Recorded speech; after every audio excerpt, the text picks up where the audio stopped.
भारत के मोरबी में एक ऐतिहासिक पुल अचानक ढह गया। ये एक ऐसी दिल दहला देने वाली कहानी है जिसने सबको चौंका दिया। सवाल ये है कि हाल ही में जिसकी मरम्मत हुई हो, वो पुल इतनी बुरी तरह से कैसे गिर सकता है। चलिए इसकी पूरी कहानी को समझते हैं। तारीख थी 30 अक्टूबर 2022। गुजरात के मोरबी शहर में शाम का वक्त था और माहौल बिल्कुल त्योहार जैसा था। परिवार के परिवार मच्छू नदी पर बने ऐतिहासिक झूलते पुल पर जश्न मनाने के लिए इकट्ठा हुए थे, क्योंकि उसे हाल ही में दोबारा खोला गया था। हवा में खुशी थी, लेकिन कोई नहीं जानता था कि आगे क्या होने वाला है। कुछ ही पलों में वो जश्न एक भयानक सपने में बदल गया। पुल टूटकर नदी में जा गिरा और इस हादसे में 135 लोगों की जान चली गई। इस घटना ने पूरे देश को सदमे में डाल दिया। ये सब कैसे हुआ, ये समझने के लिए हमें उस तबाही वाले पल से ठीक पहले क्या हो रहा था, उस पर गौर करना होगा। उस शाम सैकड़ों लोग जो दिवाली और छठ का त्योहार मना रहे थे, पुल पर जमा थे।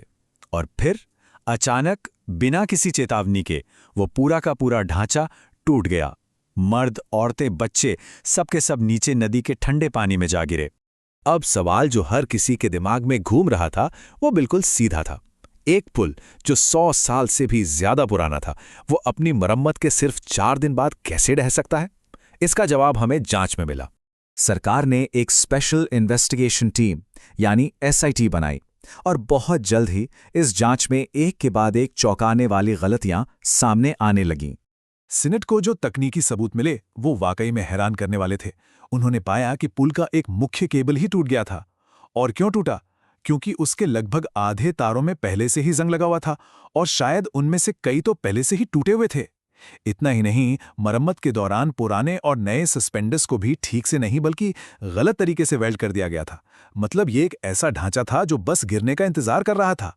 तो जहां एक तरफ पुल की बनावट में इतनी खामियां थीं, जो कि असल वजह थी, वहीं दूसरी तरफ हादसे का तात्कालिक कारण था वजन। पुल पर उसकी क्षमता से कहीं ज्यादा भीड़ थी। वो बस इतना भार सह नहीं सका। चलिए अब इस बात से आगे बढ़ते हैं कि ये कैसे हुआ और इस पर आते हैं कि इसके लिए जिम्मेदार कौन था। आखिर इस पुल के रख रखाव की जिम्मेदारी किसके पास थी? और शायद इस पूरे मामले का सबसे चौंकाने वाला पहलू यही है।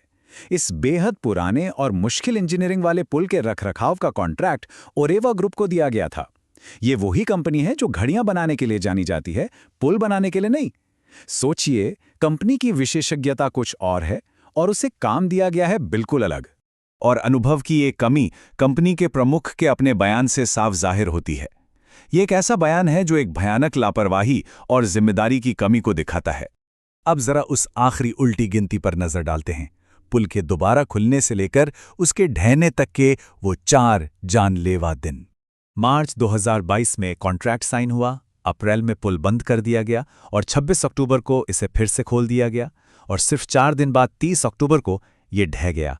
ये टाइमलाइन बताती है कि सब कुछ कितनी तेजी से गलत हुआ। और ये रही सबसे बड़े प्रक्रियात्मक चूक। पुल को सैकड़ों लोगों के लिए खोल तो दिया गया, लेकिन उसके लिए कोई फिटनेस सर्टिफिकेट ही नहीं लिया गया। ये सुरक्षा के एक बुनियादी नियम की एक चौंकाने वाली अनदेखी थी। तो इन सभी अलग अलग घटनाओं, इन सारी गलतियों को हम एक साथ कैसे जोड़कर देख सकते हैं? खैर, एक तरीका है जो इसे समझने में हमारी मदद कर सकता है।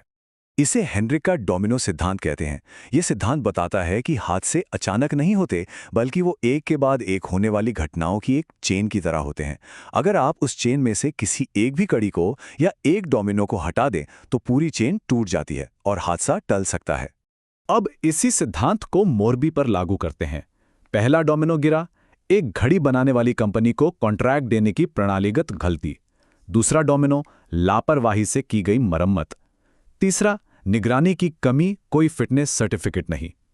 चौथा, असुरक्षित हालात, बेकाबू भीड़। और आखिरी डोमिनो, तबाही।